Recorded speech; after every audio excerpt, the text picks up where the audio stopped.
উত্তর আফ্রিকার স্পেন শাসিত স্বায়ত্তশাসিত অঞ্চল সিউটাতে নতুন করে সীমান্ত সংকট দেখা দিয়েছে। মাত্র কয়েক ঘন্টার মধ্যে মরক্কো থেকে হাজার হাজার অভিবাসী সমুদ্রে সাঁতরে জলপথে এবং সীমান্তের বেড়া টপকে সেউটায় ঢুকে পড়েছেন।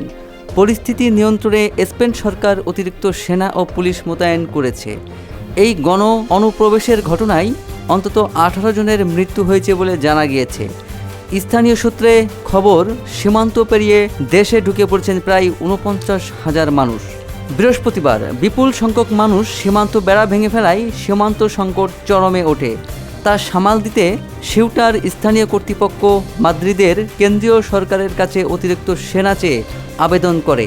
এরপরই স্পেন সরকার আরও সশস্ত্র বাহিনী পাঠানোর প্রতিশ্রুতি দেয়।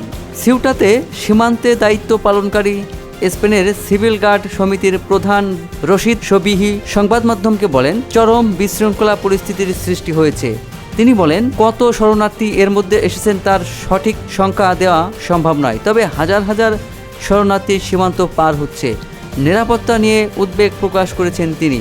শরণার্থীদের ভাইরাল হওয়া ভিডিওতে দেখা গেছে হাজার হাজার মানুষ সীমান্ত টপকে সমুদ্রপথে ঢুকেছেন স্পেনে।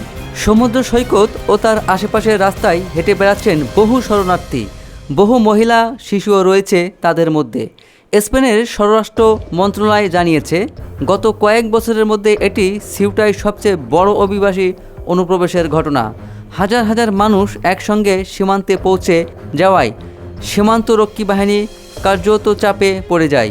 বহু মানুষ সমুদ্রে ঝাঁপ দিয়ে সাঁতরে স্পেনের ভূখণ্ডে পৌঁছানোর চেষ্টা করেন, আবার অনেকে সীমান্তের উঁচু বেড়া টপকে ভিতরে ঢুকে পড়েন। এই ঘটনায় সীমান্ত এলাকায় তীব্র বিশৃঙ্খলা তৈরি হয়। সিউটাতে অবস্থিত স্পেনের সরকারি প্রতিনিধি দল জানিয়েছে, বৃহস্পতিবারের বিশৃঙ্খলার সময়ে অন্তত 9 জন মারা গেছেন। এই বিষয়ে বিস্তারিত কিছু জানানো হয়নি, তবে পানিতে অনেকের মৃতদেহ ভাসতে দেখা গেছে। স্থানীয় কর্তৃপক্ষের মতে এবছর সিউটাতে পৌঁছানোর চেষ্টা করতে গিয়ে কয়েক ডজন মানুষ মারা গেছেন। পরিস্থিতির গুরুত্ব বুঝে স্পেন সরকার সেনাবাহিনী, অতিরিক্ত পুলিশ এবং বিশেষ নিরাপত্তা বাহিনী মোতায়েন করেছেন। সিউটার অভ্যন্তরীণ কেন্দ্রগুলো এরই মধ্যে উপচে পড়েছে। স্থানীয় প্রশাসন জানিয়েছে, এত বিপুল সংখ্যক অভিবাসীকে সামাল দেওয়া এখন বড় চ্যালেঞ্জ হয়ে দাঁড়িয়েছে।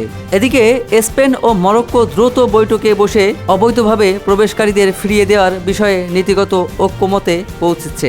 মরক্কো সীমান্তে নিরাপত্তা বাড়ানোর আশ্বাস দিয়েছে। দুই দেশ যৌথভাবে পরিস্থিতি নিয়ন্ত্রণে কাজ করছে বলে জানানো হয়েছে। আন্তর্জাতিক সম্পর্ক বিশেষজ্ঞদের মতে, সিউটা আফ্রিকা মহাদেশে অবস্থিত হলেও এটি স্পেনের অংশ এবং সেই সূত্রে ইউরোপীয় ইউনিয়নের অংশ। ফলে মরক্কো বা আফ্রিকার অন্যান্য দেশ থেকে বহু মানুষ ইউরোপে প্রবেশের প্রবেশদ্বার হিসেবে সিউটাকে বেছে নেন।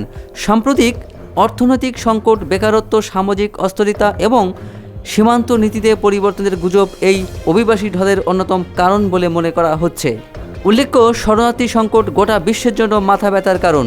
2021 সালেও সিউটায় একই ধরনের শরণার্থী সংকট দেখা গিয়েছিল। এবার সেই ঘটনায় পুনরাবৃত্তি হওয়ায় ইউরোপে অভিবাসন নীতি, সীমান্ত নিরাপত্তা এবং মানবিক সংকট নিয়ে নতুন করে বিতর্ক শুরু হয়েছে। বিরোধীরা স্পেন সরকারের সমালোচনা শুরু করেছে।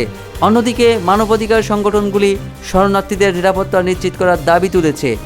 পরিস্থিতি খতিয়ে দেখতে শুক্রবার স্পেনের স্বরাষ্ট্রমন্ত্রী ফার্নান্দো গ্রান্দে মার্লাস্কার সিউটা সফরে যাওয়ার কথা রয়েছে। অন্যদিকে সিউটার আঞ্চলিক সরকারের প্রধান হুয়ান জেসুস ডিভাস জাতীয় নিরাপত্তার স্বার্থে জরুরি অবস্থা ঘোষণার দাবি জানিয়েছেন। তার বক্তব্য, সীমান্তের নিরাপত্তা নিশ্চিত করতে অতিরিক্ত পুলিশ বাহিনীর পাশাপাশি সেনা মোতায়েনও প্রয়োজন।